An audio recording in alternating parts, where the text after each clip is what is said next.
Why, hello there, old sports, and I'm here to shill explain why we were too hard on the Pale King.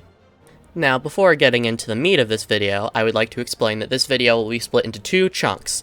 One that is purely about the actions we see him take in Hollow Knight, and then a second section that involves Silksong spoilers involving things in Farloom, and then how things in Silksong tie back into things in Hollow Knight.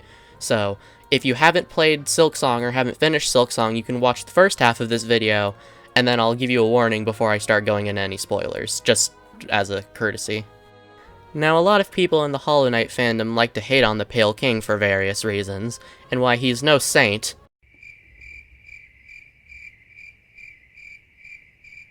He definitely isn't a tyrant either, and is overall a very morally gray character. Now, to address the elephant in the room, or rather the corpses of the elephant's children in the abyss, the Pale King, yeah, that was not a very good choice to sacrifice a bunch of children to the abyss to try to stop the infection. Probably not the optimal play there. Now, to be charitable to the Pale King for a moment, his actions ultimately did stop the infection permanently. From dialogue from Hornet and the White Lady, we know that the knight is made of two voids. One of them is the physical substance, and the other is a void created from just being outside Hallownest and losing their memory for most of the game. Now, in the endings where they don't get their memories back about what happened to them, it's implied they will function better as a vessel than the Hollow Knight did because, well, they don't really have any attachments to things, so they can't really have any fears or desires, or wants, to be honest, beyond just their basic programming of, hey, stop the infection. And the only endings where the knight does get its memories back involve it getting the Void Heart. And when it has the Void Heart, it's able to unite all of the Void in Hallownest under its will, and at that point, the Radiance is kinda fucked, because what are you going to do against the expanding darkness, lady? We see in Embrace the Void in Dream No More that if the Void is united, the Radiance kind of stands no chance, because the Void is power without unity, as that one corpse in the Abyss says, but when it does have unity, and you can focus that power, any light can pretty much get snuffed out, because the Radiance always dies, either from the getting consumed by the Void, or just getting ripped apart by the Shade Lord, so yeah, probably not the best. Again, my whole point here is that, even if it was very cruel, the Pale King's plan ultimately did succeed in the end, even if it wasn't in the intended way. And then there's also the argument that the Pale King, from his perspective, didn't even really do much wrong. And I'm gonna explain that because obviously that's kind of a loaded statement. We know that the way vessels are made are by taking the offspring of the White Lady and Pale King's eggs, you drop that into the Void hollows it out, and then you get a vessel. Pretty simple. Now, I could get into the very controversial topic of when does life begin, and how technically, if you look at it from a certain way, they were never even alive to begin with because they were unhatched eggs, but I feel like that discussion is very much inappropriate for a Hollow Knight lore video, so we're gonna kind of step around that if you don't mind. Now, regardless of if the children that became the vessels were ever alive, the Pale King never intended the vessels to be sentient. They were only supposed to be a step above the mindless golems that he made to protect his palace. They weren't meant to be thinking and feeling creatures, that's why they were made with the Void in the first place. But I think, as we see in the end of the Path of Pain cutscene, the Pale King eventually realized that the Hollow Knight, his child, was, well, a child. It wasn't really an empty, mindless vessel. But he had already dedicated so much to this plan, he had to try, or else all the sacrifice would be in vain. That's why he says no cost too great, and that there's multiple references to his shame that he has over the deed of creating all those vessels just to die. I'm pretty sure once he realized the Hollow Knight was somewhat sentient, he basically just tried to do damage control and tried to salvage whatever left he had of the plan. Because like I just said, if he just gave up and let the Hollow Knight just live as just a child, that means all of the sacrifices he had to make for the other vessels were all in vain, and their deaths would mean nothing. So he had to try, even if it didn't really work. Now, I also feel compelled to just kind of bring up the alternative to the Pale King's vessel plan, and that would be the infection taking over the whole kingdom. We can see from the Dreamnail dialogue of infected creatures, and especially the ones in the infected crossroads, that being in the infection, or being under the infection and getting mutated by it is not very fun. It's implied to be extremely painful. The Moss Prophet also explains that the plague, just distorts them, which usually distort doesn't have very positive connotations. So the whole kingdom was at stake, so the Pale King had to do something, and I'm pretty sure from his point of view, he was just thinking of it in terms of, well, hopefully I won't have to sacrifice that many children to make a vessel, and the trade-off here is saving literally everyone's lives. Now, some people might counter by saying that, hey, didn't the Pale King get rid of the Radiance in the first place? So her trying to get revenge is only payback, so technically everything is his fault in the first place. But that is moth propaganda, my friend, and let me explain why. The seer explains that the moths were made by the Radiance, and they just decided to bask in her light, because, well, the Radiance is basically a giant lamp. But when the Pale King came along, the moths chose to turn away from the Radiance themselves, and they were the ones who forgot about her. Not the Pale King didn't really have a say in it. He kinda just was existing, and the moths turned away from their creator themselves. Seer explains that it's kinda their fault, technically. Now let's be honest, the Pale King was very willing to be diplomatic and to cooperate with other factions of bugs. As a worm, he could have wiped them out if he wanted to by force, but he chose not to. He let the mantises and bees have their own place and let them govern themselves. It's not like he installed puppet leaders that would be under his command, but they would rule over the mantis tribe or the hive. No, he let them have their own contained systems of just ruling themselves. They let them keep their traditions, and he just struck up deals with them instead of being awful. I see a lot of people saying that the Pale King was a tyrant, but it seems like every enemy faction he had, he kind of tried to coexist with. Even Deep Nest, again, if he wanted to, he probably could have wiped them off the map, but after he realized they didn't want to cooperate, he just let them be by themselves. And something else to mention here is that, I want to make it very clear when I'm saying this, this is not something that applies to humans, because humans are humans. But when you're talking about bugs and bug gods, I feel like there's an argument to make here that, the Pale King almost had the right to just kind of rule over people to some extent, because he was literally a higher being. That is what they are described as in-universe. So I feel like the fact that he was letting these common bugs just exist how they wanted to shows a lot of just mercy on his end, even when he really didn't have to. Now, I'm not saying that makes him a good person, I'm just saying that doesn't make him a bad one. Please let me reiterate, this logic does not work on humans, as human beings are all equal, and are not like bugs, where we have just inherent different levels of cognitive capacity. Now that leads me into my next point. The Pale King offered all of his subjects a very gracious gift, that being the ability of higher thought and expanded minds. Now the only price to this was the fact that you had to be inside Hallownest to access it, which I feel like is more than fair, because he was basically just saying, hey, as long as you're in my kingdom, you get to have the benefits of being in the kingdom. That doesn't really apply if you leave though, which makes sense to me. The picture that's being painted here is that Hallownest was a thriving and prosperous society for anyone living in it, even the quote-unquote lesser bugs, and because we know the nobles got to a point where they didn't even really have to think about hunting for food anymore, they just got to enjoy luxuries.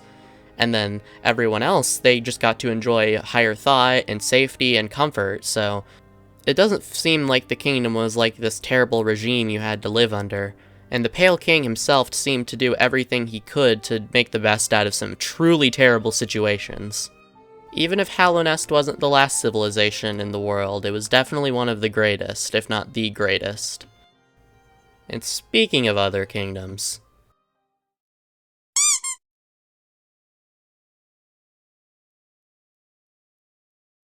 Okay, this is where I'm going to talk about Silksong spoilers now. If you haven't finished Silksong, or if you're just worried that you missed something, okay, I'm going to talk about things up to Act 3 of Silksong. If you didn't even know there was an Act 3, you should probably click off the video, or click to the outro, because I won't spoil anything in the outro. So, yeah, I'm just trying to make a verbal thing here, because I know some people watch these videos in the background, so I just want to have an audio and a visual showing that, hey, we're about to talk about Silksong spoilers, please be careful. Okay, is that good enough? Okay, let's get into Silksong now. This bitch right here is what makes me feel like we need to give the Pale King an apology. Because it seems like at this rate, this is just what higher beings do. The Grim Troop enslaves a bunch of people under the Nightmare Heart. Grandmother Silk is a whole can of worms to get into. The Radiance got pissed off no one was talking about her, so she created a whole plague, while the Pale King seemed to just want to do his own thing.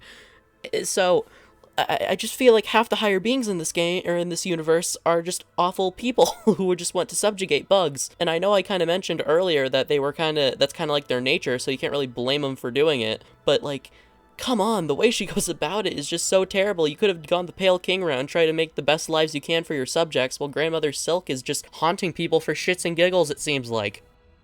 Oh, and don't even get me started on Farloom. Farloom is terrible in terms of, like, living in it. Because at least with the Pale King, half the areas that were kind of inhospitable to the average bugs were left there for their own factions to live in. Yeah, would the fungal waste suck to live in? Of course they would, but they're not meant for you. They're meant for the mushroom people to live in, because they're literally mushrooms. And then, if you wanted to go somewhere nice, you go to the City of the Tears, and the City of Tears is, like, super beautiful, and it's, like, so gorgeous, and there's a bunch of cool architecture, and it's super developed and civilized, and there's, like, nice places everywhere.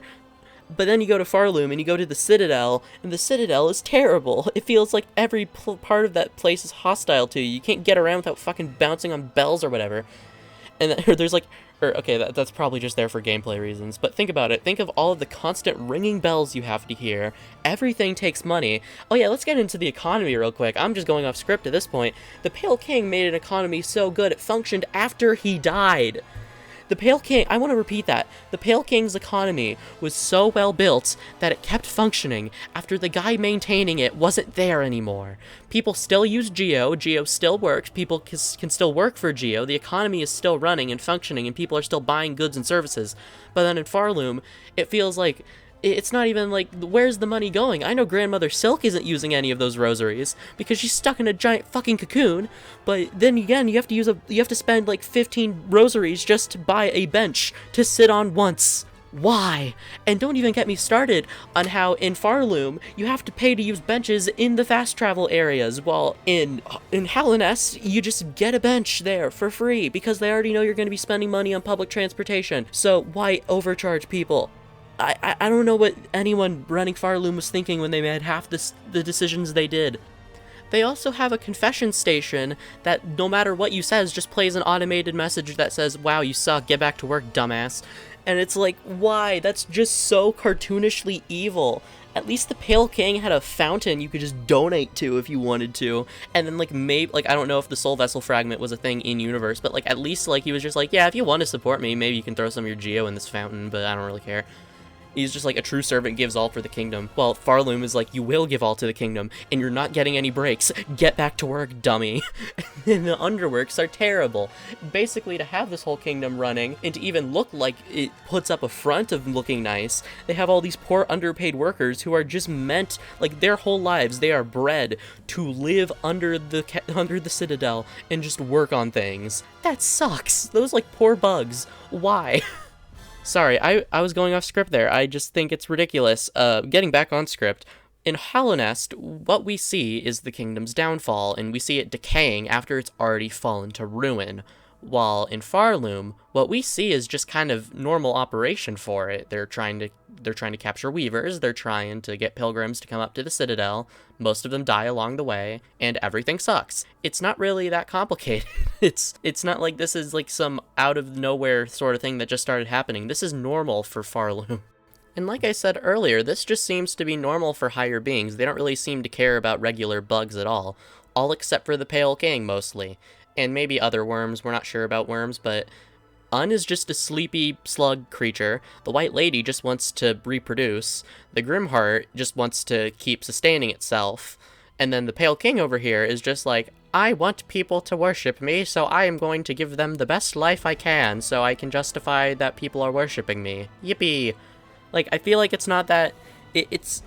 Why do people hate the Pale King, especially after Silksong? I feel like Team Cherry was almost explicitly stating that, like, oh, you thought Hallownest was bad? Let's show you a real bad kingdom, buddy. And then just threw Farloom at us, with Grandmother Silk just being like, yes, I am going to haunt everything and possess people so they have to pay taxes to sit on a bench once. Fuck you. Also, in-universe, the rosary stringing machines make no sense, because it's not like you lose them when you die, because that's a gameplay mechanic mostly. Like, yeah, it's probably easier to hold on to them on a string, but of course at that point, it's like, why are you giving it to a machine when you could just, like, have someone else put him on a string for you? It's not, like, I feel like so much in Farloom, like, the economy is terrible. Everything is so expensive, like, inflation is out of control. It's like, why? Also, I looked at how much people are paid in Farloom, so I tried to find two somewhat equivalent enemies and then just compare what amount of currency they drop. The Grand Reeds in Silksong drop 32 rosaries upon death, while the Great Husk Sentries drop 50 geo on death. So, like, think about, like, how much more you're getting for, like, and think about it, like, 30 geo in Hallownest is like 50 rosaries in Farloom, so it's like you're getting paid more for less. Or you're getting paid less for less, while in Hallownest you're getting paid more to use on less. Like, I don't know how to describe it. It's just like, why is everything in this kingdom so terrible? It's just, I'm rambling at this point. I'm going off script again because this kingdom is just so terrible from an economic point of view. So again, my whole point here is that while some people decide to make terrible kingdoms, the Pale King, our savior, decides, yeah, I'm gonna try to make people's lives as nice as I can instead of just tormenting them for no reason. Also, if we want to get really nitpicky, at least when the Pale King covers his palace in saws, they only have the decency to do 1 damage instead of 2 damage. TLDL, I feel like the Pale King is probably the best monarch we've seen in the series, and probably in real life, because he seems to be more concerned with his people's happiness, and he just gets, like, what he gets out of it is he gets people worshipping him, and the way he earns that is by trying to make people as, like, happy as possible. So I feel like at least he's trying to do the right thing here, even if sometimes he doesn't do the best job. He's at least trying to be morally gray. He's not just outright cartoonishly evil like half the other gods in this series. And at least when the Pale King realized he couldn't save Hallownest, he just kind of fucked off and died, instead of Grandmother Silk, who fought to the very end and almost destroyed the whole kingdom in the process. I swear, if the knight hadn't stepped in and all of Farloom would have been lost. It would have not worked because the Grandmother Silk just had to fight for no reason. Now, yeah, I do know that the reason she was fighting was because she was trying to protect Lace, but Lace never would have been there if you hadn't tried to pull Hornet down with you. So in conclusion, the Pale King wasn't perfect, but no one is. Heavy is the head that wears the crown, and the Pale King tried to do the best he could, given some real rough positions he was put in. The Pale King may have been a fool for some of the decisions he made, but ultimately, his decisions not only saved Hallownest in the end, but other kingdoms as well. The Pale King sacrificed so much for his kingdom, and in the end, I think that's all you could really ask of him, considering the world he lives in and the creature he is. And compared to his kin in their other kingdoms, he did a much better job than some other people. With that, I think I've covered about everything I've wanted to in this video. This video was kind of supposed to be a little bit shorter, and then I started rambling a bit, and then I kind of morphed some of the rambling I did into the normal video. Because usually I try to cut out some of the rambling, but I thought maybe this one would just be funnier. I don't know. If you have any thoughts or feedback, please put them down below in the comments so I can improve any videos going forward and try to make them even better. With that being said, thank you for watching. I really appreciate all the support. Just liking, commenting, subscribing, all that good stuff means the world to me. Just seeing that people care about anything I make is so cool to me, and I'm forever grateful. Regardless, have a good day, and good night.